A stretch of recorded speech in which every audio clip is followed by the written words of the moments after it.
so let's see what you know. Hungarian uprising in 1 minute. The year is 1956. Khrushchev is president of Russia. Rákosi is in charge of Hungary. The Hungarians don't like him. He wants to arrest people. The communists don't let him. He's replaced by Erno Gero. The Hungarians don't like him either. Terrible tragedy. So, the Hungarians, who want freedom of speech, less action by the AVO, and thirdly and most importantly, the removal of Russian troops and road signs, want, difficult to get at, Imre Nagy. Eventually, they get Nagy in. Okay, the Russians leave. The Russians, they decide they don't like Nagy anymore because he wants to leave the Warsaw Pact. The Russians come back again. 7,000 to 8,000 people killed.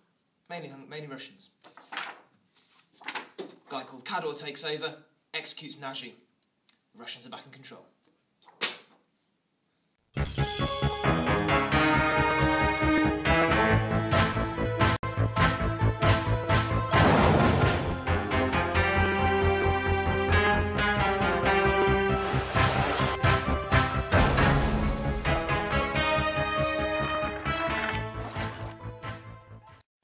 Okay.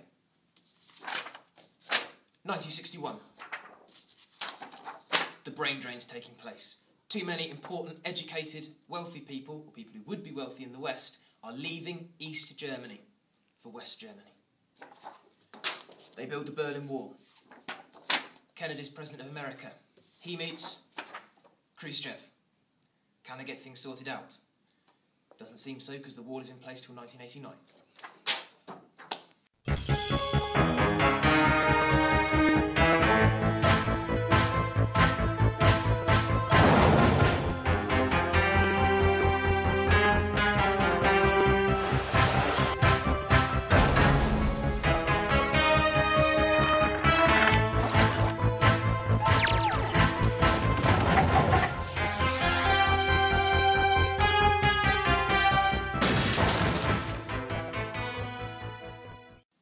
Okay, don't forget, 1968, the Prague Spring, also of course known as the Czech Uprising.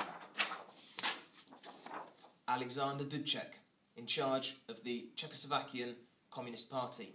But he doesn't like communism. In fact, he wants this: socialism with a human face.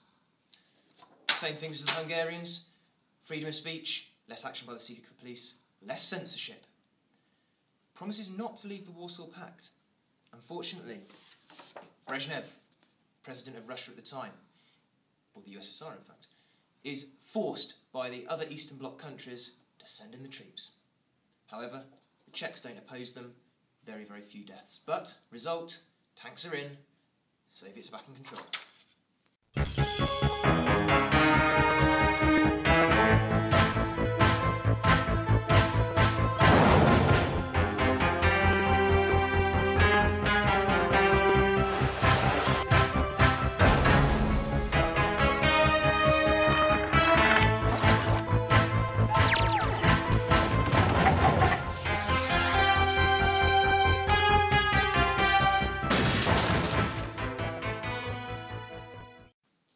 Okay, 1976 and 1979, a bad year both for pop bands, but more importantly, harvest and industry in Poland. The people were not happy.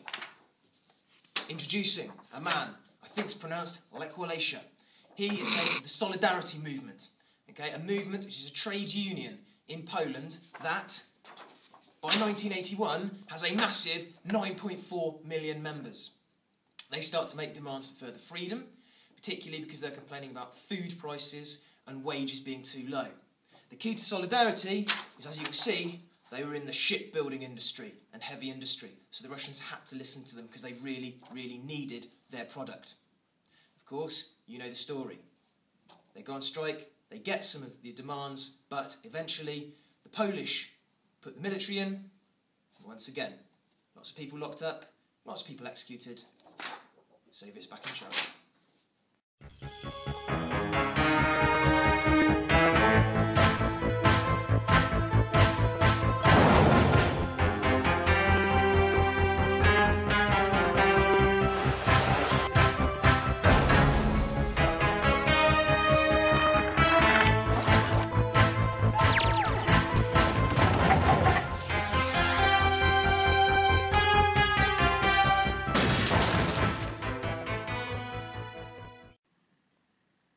And finally, in terms of the collapse of communism in Eastern Europe, we come to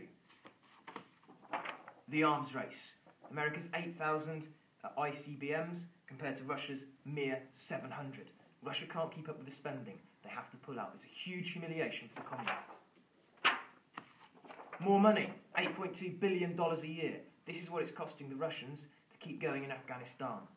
There's also loss of soldiers. The economy can't handle it. They're forced to pull out. Huge humiliation. New president of Russia, Mikhail Gorbachev. He's got some new ideas.